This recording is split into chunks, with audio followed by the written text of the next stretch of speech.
सतपुते साहब good morning. आज का top idea sir. Ashish ji, Anuj ji, good morning and good morning everyone. Ashish ji, देखिए नजर जो है वो फार्मा सेक्टर पे है। कल हमने फार्मा में बहुत अच्छा उछाल देखा, बहुत बढ़िया उछाल देखा। तो उसमें से अगर एक चुनना है, देखिए कल हमने ग्लेनमार्क की बात की, आज मैं बात करूंगा सन फार्मा। अगर आप टेक्निकली देखें सन फार्मा तो बहुत डिसेंट कंसोलिडेशन और करेक्शन के बाद कल इसमें एक ब्रेकआउट मिला। इसका आज का टारगेट होना चाहिए कम से कम 1160 का, 1160, 1135 का, 1135 का कल का क्लोज है। तो हम सन फार्मा को बाय करेंगे with stop loss of 1120, target 1160। Okay, Sun Pharma, ये हो गई राजेश जी की call. Manas good morning. Manas, आपके pick. Good morning Anuj ji, good morning Ashish ji, good Good morning morning, everyone. तो देखिए राजेश जी की तरह मेरा भी फार्मा पे ही पिक है, और कल भी ग्लेनमार्क और औरो फार्मा में मैंने रिकमेंडेशन दिया। आज मैं समझता हूँ कि लुपिन पे ध्यान देना चाहिए। अगर आप लुपिन के पैटर्न देखेंगे तो यहाँ पर कंसोलिडेशन के बाद हमें एक ब्रेकआउट देखने को मिल रहा है, वहां पर वॉल्यूम देखने को मिल रहे हैं। तो आई थिंक ये एक ब्लैक पैटर्न का ब्रेकआउट है। करंट लेवल्स पे आप लुपिन में खरीदारी कर सकते हैं। 1109 ये कैश लेवल्स हैं, 1109 के स्टॉप लॉस से आप लुपिन में खरीदारी कर सकते हैं, और ऊपर की तरफ आपके जो टारगेट रहेंगे वो 1150 के आसपास के रहेंगे। तो लुपिन में खरीदारी करने की राय रहेगी। फार्मा रडार पे भाई 2 पिक्स आ चुकी है फार्मास्यूटिकल्स से। सावंत साहब गुड मॉर्निंग। सावंत साहब आपका टॉप आइडिया। जी Ashish ji, Anuj ji, good morning to the panel और सभी दर्शकों को नमस्कार। तो मेरा भी फर्स्ट पिक एबीएफआरएल ही था। मार्केट में दो स्ट्रॉन्ग ब्रेकआउट्स है, एक है एबीएफआरएल और एक है कोल इंडिया। कोल इंडिया में अभी रिस्क रिवॉर्ड जस्टिफाइड नहीं है, तो मैं मेरा जो सेकंड पिक रखना चाहूंगा वो होगा बाटा। एक अच्छे कोशिश के बाद ब्रेकआउट की, ये काफी वीक हुआ था, अब मुझे लग रहा है एक बेस फॉर्मेशन की तरफ ये काम कर रहा है, यहाँ से स्टॉक ऊपर जा सकता है। तो कल की जो क्लोजिंग थी 1680 के करीब स्पॉट में, मैं स्टॉप लॉस रखूंगा 1655 स्पॉट क्लोजिंग बेसिस। जो टारगेट में देख रहा हूँ पोजिशनली वो होगा 1750 का, 1750। ओके, बाटा, इस पर ध्यान देंगे प्रशांत सावंत जी। ये हो गई इनकी ट्रेड। आशीष चतुर्वेदी को जोड़ लेते हैं। आशीष गुड मॉर्निंग, आपकी ट्रेड।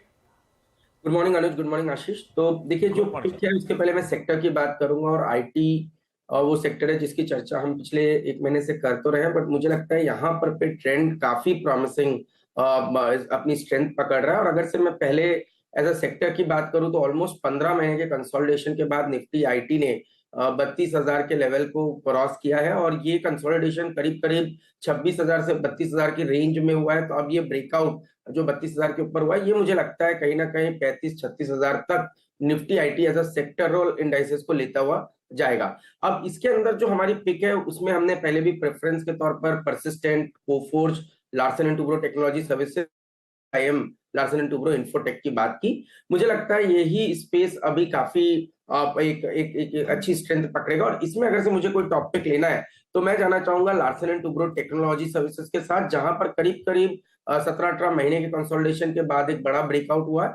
ईआर&डी स्पेस के अंदर में एलटीटीएस एक बहुत ही बेहतरीन पिक है, और आप देखेंगे जब इसको एक वैल्यूएशन कंफर्ट आप देखें तो एलटीटीएस को जब हम कंपेयर करते हैं केपीआईटी या टाटा एल्क्सी जैसे स्टॉक्स के सामने, तो ये बहुत ही रीजनेबली वैल्यूड या बहुत ही एक लो पी पे है कंपेयर टू जहां पर केपीआईटी या टाटा एल्क्सी ट्रेड कर रहे हैं। तो मुझे लगता है कि यहाँ पे एक री रेटिंग आपको शुरू होती हुई नजर आएगी। 4400 पे एक बहुत ही बड़ा ब्रेकआउट एलटीटीएस के अंदर हुआ है, तो वही एक बेस रहेगा, और मेरा मानना है 5200 तक के अपसाइड एलटीटीएस के Larsen and Toubro technology services के स्टॉक में बढ़ती हुई नजर आएगी। अनुज, साथ ही साथ मैं एक कमेंट एनटीपीसी पे भी करना चाहूंगा, क्योंकि एनटीपीसी पे हमने काफी चर्चा पहले भी की थी 210, 11, 12 की रेंज में।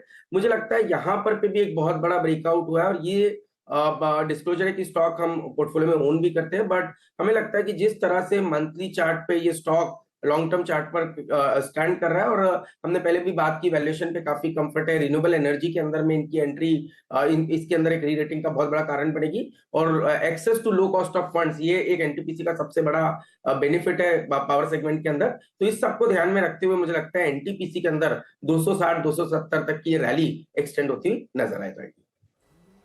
ओके भाई साहब, आज का प्रिफर्ड पिक है Larsen and Toubro technology services, LTTS. ये हो गया एक टेक्नो फंडा बढ़िया सा आइडिया। एक और लेकर आता हूं, मयूरेश दिखाइए स्क्रीन पे। मयूरेश जी गुड मॉर्निंग, कहां नजर है sir?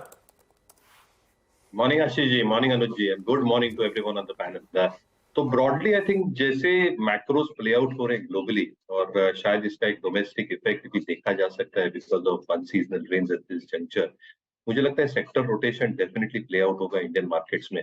Mid cap small caps have probably looking like peaking off at this juncture. तो कहीं ना कहीं आई थिंक सेक्टर रोटेशन के हिसाब से 3 सेक्टर्स उभर के आ रहे हैं। एक obviously I think paper as a sector should come out very well, दूसरा टेक्सटाइल्स और तीसरा जो केपेक्स थीम के साथ है वो पाइप एंड पाइपिंग कंपनीज।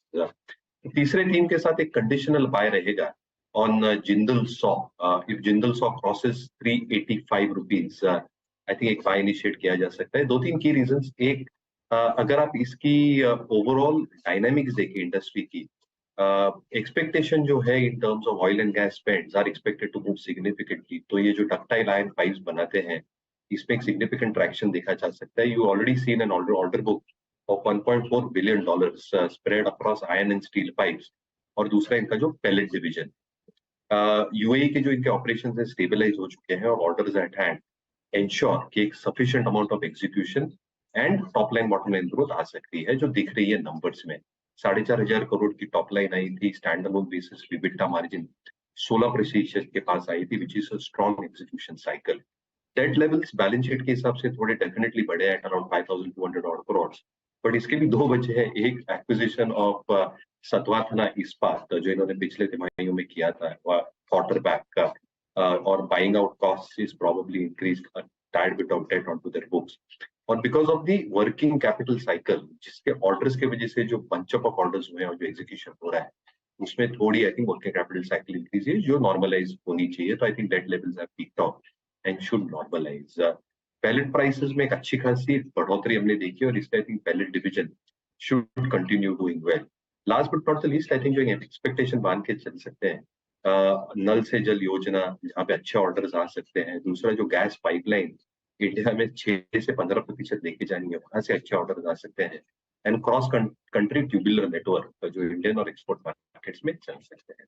मुझे लगता है आई थिंक ये एक स्पेस डेफिनेटली ध्यान में रखना चाहिए। कंडीशनल बाय जरूर होगा और ये स्टॉक हमारे हिसाब से फिर क्रॉस दैट लेवल एक अच्छा मोमेंटम देना चाहिए। बहुत बढ़िया। ये हो गए भाई आज के सारे प्रेफर्ड आइडियाज। बता दें कि मनी कंट्रोल पर दिए गए विचार एक्सपर्ट्स के अपने निजी विचार होते हैं। वेबसाइट या मैनेजमेंट इसके लिए उत्तरदायी नहीं है। यूजर्स को मनी कंट्रोल की सलाह है कि कोई भी निवेश निर्णय लेने से पहले सर्टिफाइड एक्सपर्ट की सलाह लें।